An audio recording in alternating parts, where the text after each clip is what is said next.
like I said, I've been interested in this stuff for a long time. I Yeah. mean, my favorite show growing up was X-Files. So if that tells Yeah. you anything, Yeah. still to this day, I'll watch an Yeah. episode if it's on. But Yeah. like, you know, I've been called everything from paid disinformation agent to the debunker to whatever, and it's not. None of this stuff was ever my intention. When I started, when I started my TikTok, I was on a paranormal podcast, and all I was trying to do was promote that podcast. Sure. But then, people kept tagging me in videos. I kept debunking videos, and the next thing I know, the shoot downs over, the over Alaska and Lake Huron or whatever, all that stuff came about, and I got over 100,000 followers in that weekend just because I kept reporting on it. Like Oh, I was doing wow. videos, like yeah, it was insane. That was Super Bowl weekend in 2023, I believe. But Yeah. anyways, that all happened, and it just led from there. And then I got over into X, and then I started getting information that I just didn't see. And I I've always been on the mindset, or I've always been told, like, you should always take in other views and see what gaps it feels in what you know and what you don't know. And so I started seeing reporting from other people, and like, John Greenwald, who has the blackvault.com, man, there's so many FOIA documents in there. Like, you can sit there and read all of it, and you can start connecting dots that way Yeah. from everything that's been said. People are like, well, I don't trust the government. That's fine. Okay, so you don't trust what the government says in FOIA. All right, well, people hate this guy, but Stephen Greenstreet has put together so much, and he was a guy that was, pro UFO. He was insider with Elizondo and them, Yeah. and he started to wake up. He's like, man, this what he's saying, that doesn't make sense. Hold on, and he went down a road. And when it really came to fruition, when Greenstreet came to the same conclusion that Dr. Shankar Patrick did for Arrow about the same inner circle of people in different investigations, one being an official government investigation, the other one just a guy that was reporting on it. It kind of opened my eyes to, like, man, this seems like a bunch of people LARPing, that acting like they're insiders and acting like they got all this information, but when it comes down to it, they don't even, like, the information they put out contradicts previous information that either they put out or somebody else they're affiliated with. Yeah. And then you just got to be like, okay, at what point does credibility start to be a real issue here? And Sure. that's where I started going from there. You felt like you needed to speak up at that point, or at least wanted to say, Yeah, I right? mean, Yeah.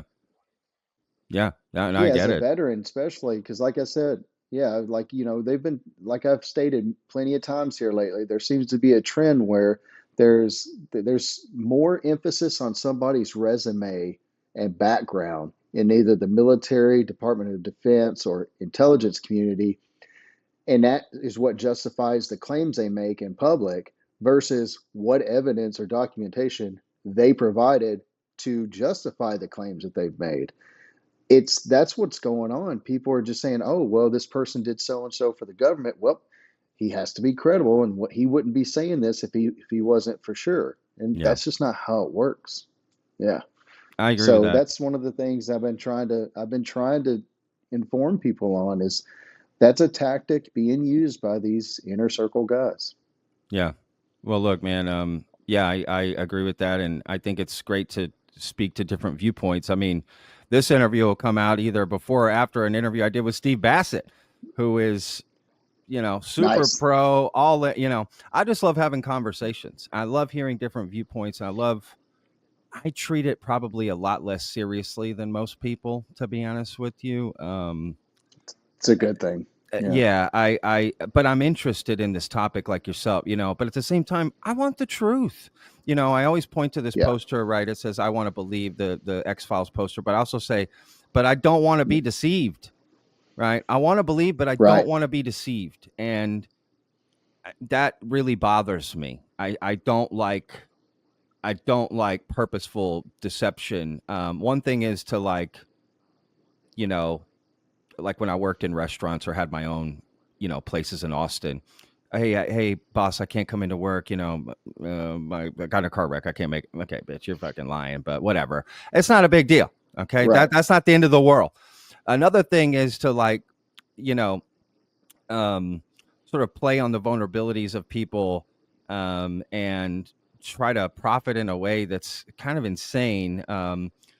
When really you don't have to lie about this stuff. I've always said you could be more speculative and theoretical about it and still do great in this field. You don't have to make concrete, you know, prophecies, and statements that never get followed up on, right? Because people forget and it gets lost in the cycle. So you can say something's going to happen and then it doesn't, and then no one says anything. You just keep going, and you know, oh, there's X amount of, you know, non-human species on the planet. Not provide any evidence or proof, and just like you said, just lean on the fact of if our best evidence is why would he lie, I would say we're in a bad place, right? That's our best piece Yeah. of Oh yeah. evidence. Well, why would he lie? Well, that can't be the best evidence you have. Why do people lie? Have you lived? Do you know human history? People lie all the time. Everybody lies. I lie, you lie. Everybody lies at some point, Yes. whether it's, fib, that something we all, it's just human nature to lie. So like, why would he lie? Dude, people have a bazillion reasons of why they lie, which is why we can't rely on, well, look at his resume. I mean, or like you said, look at his resume, or why would he lie? He has no reason to lie. And again, that becomes the best evidence. And that is an issue for me. And I think Yeah. a lot of people, and I think there's a lot of people who are staunch believers in this topic who feel the same way, but they don't feel the courage. They don't have the courage. I wouldn't say courage. I think it's more they're scared to kind of come out and ask questions and push back, because the moment you do that in this community, you're a pariah, you're ostracized, you're Oh yeah. whatever. They just don't want that at all. And I think if everything's done respectfully, I don't see the problem with having conversations and asking questions, especially when a big part of it now in the UFO community is UAP legislation, and honestly, it's involving tax dollars now. Now you want hearings. Now you want Congress involved. Now you want whoa, whoa, whoa, whoa, whoa.